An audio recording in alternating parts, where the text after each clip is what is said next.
Alright, so if you have not watched my favorite kills in Terrifier 3, I recommend go watching that. But my favorite things about Terrifier 3.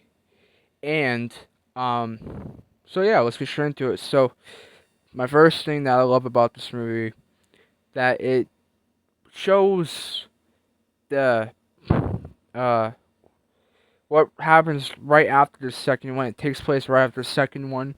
And it shows the cop being massacred. And then it shows, um, Vicky and all that shit. And then they just sit there for 5 years, which I had no fucking idea that Terrifier 2 took place directly right after. Well, it does make sense because he wakes up in the fucking corner, which was technically 2017.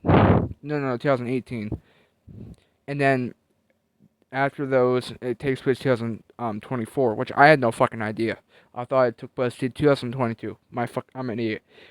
Okay, so I love how it does that. The second thing I love about this movie is it takes place around Christmas, or it takes place in Christmas. It's Christmas themed, which you can tell by the opening scene where he kills the whole entire fucking family, which is fucked up. I love that. I love how also Art the Clown like does all the fucking shocking impressions, and he does like the girl, the podcast girl that says, um, he's the most popular serial killer since Jack the Ripper. And it's like no fucking way. And then she's like, I don't want to fuck him. And then he's like, damn it, or some shit. I love when Art the Clown does that. He like does expressions. I also love how he has the audacity to clean dishes after he's fucking done using them, or after he's using the bathroom. He washes his hands like he's a normal fucking human being, even though he's not. I love that. Another thing I love, which is number three, I love that. I love the characters. I think everyone acted their ass off in this. You have your favorite final girl from the Terrifier movies in the third one, and when you watch this movie, you can actually feel bad for Sienna and the characters that are relatives to her, that are related to her. You know what I'm talking about. Like, seeing her aunt die made me fucking. It made me feel bad for Sienna because her and Jonathan went through so much, and I couldn't even imagine going through that shit. And that podcast girl, she wants a fucking interview, even though leave Sienna and Jonathan alone, you know? That shit pisses me off.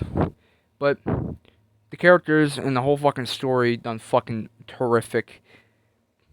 Fourth, I'd probably say the ending because you see Gabby or Sienna grab onto the fucking blade thing, which turns out the blade can heal her, which I thought she had ultimate healing powers. And then Gabby gets thrown into the abyss of hell, which you assume it's hell by the looks of it.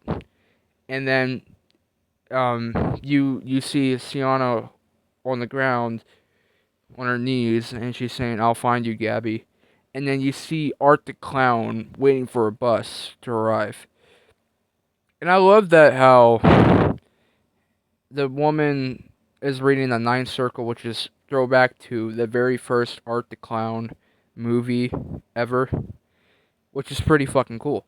And then you get the final ending where Art the Clown beeps the fucking horn, and then, well, he smiles and beeps the horn, and then you assume that Terrifier 4 is gonna fucking happen because they left a huge cliffhanger to when Gabby fell into the abyss. Yeah. And plus, I love how it's all confusing, which is number five. It's all confusing, like the story makes no sense. Like you got the Virgin Mary keeping a fucking demon hostage while they make the fucking armor that Sienna wore in Terrifier 2 that her father gave her, which it turns out her father killed himself, which I had no fucking idea because of mental illness and like he suffered from depression. you at least get to know how Sienna's father died, which you never found out in the second movie, I think.